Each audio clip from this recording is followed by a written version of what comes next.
এখন আমার চোখটা একটু ঠিক আছে গাইস, তাও আমার চোখটা হালকা ফুলে আছে। তারপর আমরা ব্রেকফাস্ট করতে বসে পড়েছিলাম সবাই মিলে, কেন ব্রেকফাস্ট করেই আমাদেরকে রিসর্ট ছেড়ে দিতে হবে।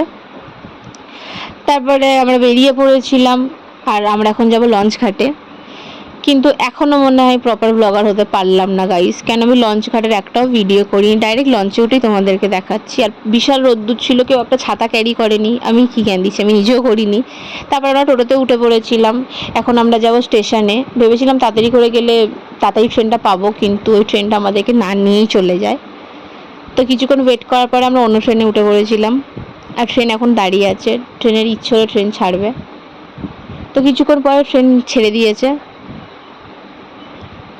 আর আস্তে আস্তে দেখছি এত সুন্দর ওয়েদারটা, মানে মনে হয় বৃষ্টি হবে বৃষ্টি হবে, খুব সুন্দর ফুরফুরে হাওয়া ছাড়ছিল। তার কিছুক্ষণ পরে বৃষ্টিও শুরু হয়ে যায়।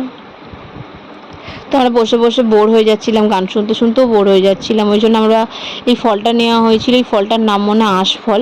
এই ফলটা সারা রাস্তা আমরা ছাড়াতে ছাড়াতে এসেছি, খুব মজা হয়েছে, মানে ফলটা ছাড়াতে ছাড়াতে আমাদের টাইম পাস হয়ে গেছে। তারপরে আমরা স্টেশনে নেমে পড়েছি। আর প্রচণ্ড জোরে খিদে পাচ্ছিলো বলে আমরা খেতেও চলে এসেছিলাম। এখানে ডোসা নেওয়া হয়েছিল, কিন্তু আমাকে দেখেই হেলদি মনে হয় গাইস, আমি একটা ডোসা একা খেতে পারিনি। তারপরে আমরা মেট্রো স্টেশনে চলে এসেছিলাম। এখন মেট্রো করে আমরা ময়দান যাব, তারপরে বাড়ি যাব। তো চলো বাড়ি গিয়েই দেখা হচ্ছে।